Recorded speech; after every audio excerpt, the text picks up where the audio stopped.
مش موجود. سعادة النائب عصام هلال دايما موجود.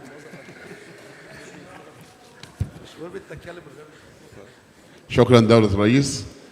خلينا في البداية طبعا بشكر أخوي العزيز النائب أكمل نجاتي على هذه الدراسة القمة، وبنضم إلى كل التوصيات اللي أتت بها الدراسة. بس خلينا نقول إن الدراسة أفرزت لينا إن إحنا محتاجين فعلا لتغييرات جوهرية في قانون الضرائب على العقارات.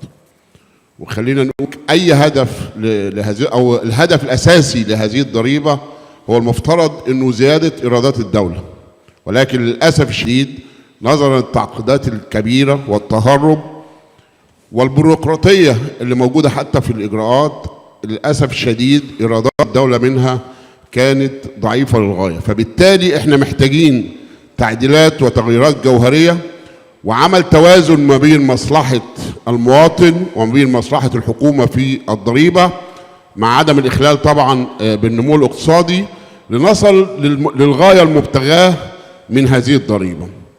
وخلينا نقول واحنا بنتحدث في ذلك ان كثرة التغييرات ليست هي المطلوبة. يعني انا قانون تعدل في 20 وتعدل في 23، ولكن التغييرات التي تمت لم تحقق الغاية من التغيير. ليه؟ لان احنا عندنا عيوب هيكلية مهمة للأسف الشديد لم نتطرق اليها.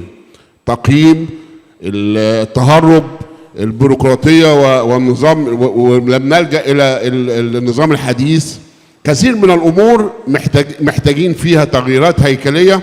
ويمكن أنا مش هتحدث بتفصيلات كثيرة في الأمر لأن الدراسة يمكن هي دي اللي وضحت وبدأت تحط الضوء على إننا بقدر ما احنا محتاجين لتغييرات، ولكن احنا قبل ما نعمل تغييرات في القانون محتاجين تغييرات هيكلية عشان هذه التغييرات تأتي ثمارها. احنا حدثنا تغييرات 20 و23 وأكثر من تغيير، ولكن هذه التغييرات للأسف الشديد لم تأتي بثمارها. فبالتالي أنا بنضم لكل التوصيات اللي أتت في الدراسة واللي قالها معالي الوكيل مستشار بهاء أبو شقة وكل هذا الأعضاء. ولكن قبل هذه التوصيات لابد إن احنا نحدث تغييرات هيكلية لكي تحدث أكثر من هذه التغييرات.